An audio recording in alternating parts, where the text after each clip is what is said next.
All right, we got some good-looking men about to come into studio. I have to tell you, they're getting ready to come and do their tap dancing for us. Tap Dogs is in South Africa, and they're here with us on Morning Live. And don't go anywhere. So that's how we're going to be ending off the program this morning. But let's get serious now and look at an issue that has really got us again worried in South Africa. Police in Gauteng are keeping close tabs on Soweto and Ekurhuleni after looting of foreign-owned spaza shops turned violent this week, leaving 3 people dead. Owners of the shops were attacked by angry residents, claiming that some were selling counterfeit and expired goods. 27 people have since been arrested. And to discuss this further, we are joined in studio by Adrien Bazolakio, who is the program officer from the coordinating body of refugee and migrant communities. Adrien, thank you for coming and welcome to Morning Live. It's a pleasure for me. There has been discussion that these attacks are not necessarily xenophobic, because there's evidence that there is expired goods that's being sold by some of these migrant workers in spaza shops. Yesterday we also saw looting of shops. How do you classify the events that have taken place this week? As far as I can say, that it is a kind of xenophobic attitude towards those holder of spaza shops. And this attitude, if we don't want to call it by its name, that is a xenophobic attitude, I don't have another way to express to that kind of attitude, because it is not for the first time. Formerly, for many of other shops, we can't cite the name here, yeah.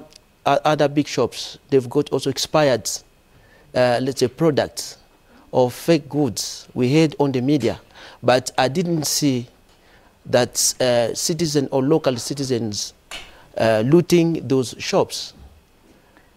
So you do, I mean, in your opinion, you classify this as xenophobia, and the fact that the expired goods were in this shop was just an excuse to loot and an excuse to try and chase these foreign workers and foreign shop owners away.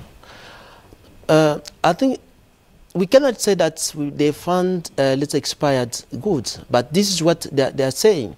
But curiously, when I said to watch on TV, they said that goods were expired, but where are they taking those goods?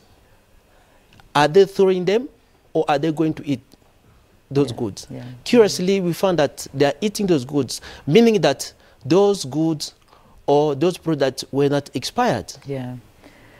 I think a lot of people are asking the same question, but I fear that there's more to this than meets the eye, and I think that there's still a lot of speculation as to what is going on and whether or not this was a blatant attack on foreign shop owners, or if it had anything to do with expired goods. Because as you say, and as we've been asking as well, why loot a shop of the food and the goods, take it home and use it, but you're actually fighting for the fact that they're selling expired goods?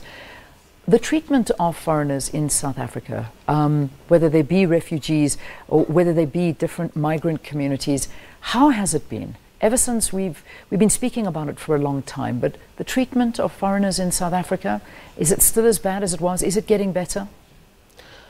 I think the treatment doesn't get better, but it's going worse, because in May 2008, we found xenophobic attacks also in 2015, it was as 16, it was as the same.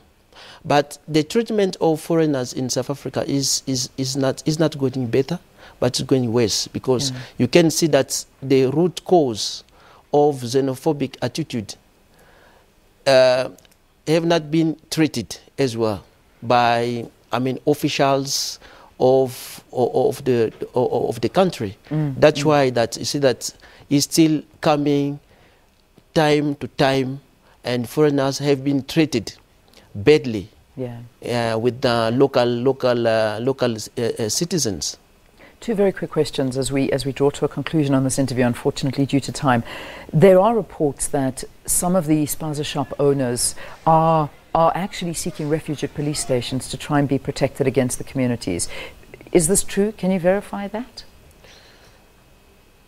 I think those, that as the coordinating body of refugees and migrants, we are working on, let's say, helping our community members for their interest.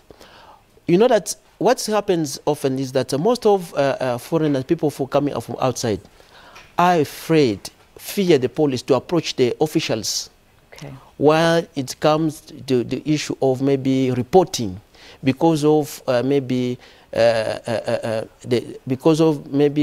documentation or things like that.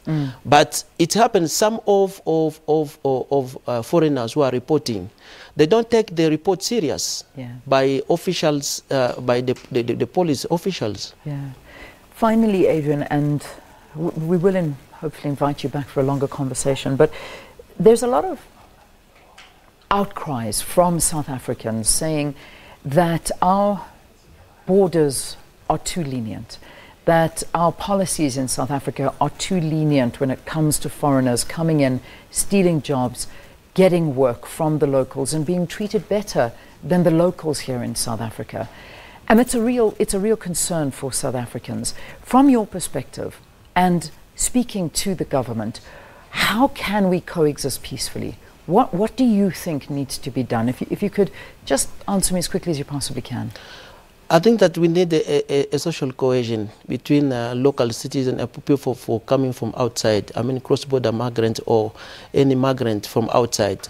That we need to have, let's say, a social dialogue that we need between local, those are living in South Africa as citizens, and those are coming from outside. Yeah. But I think that the border management doesn't depend on the foreigner, it depends on the official,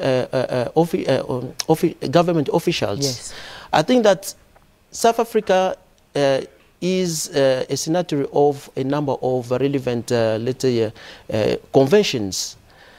That's why it is very important for South Africans to understand, to know that there is a reason why people are coming from outside to South Africa.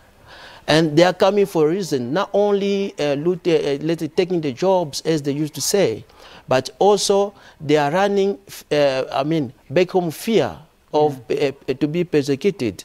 That's why they're here. So many of the community, they don't know. Local citizens, they don't know. They're not informed or not. They are not aware about what's happening. Why those people are here in South Africa? What are they doing? Yeah.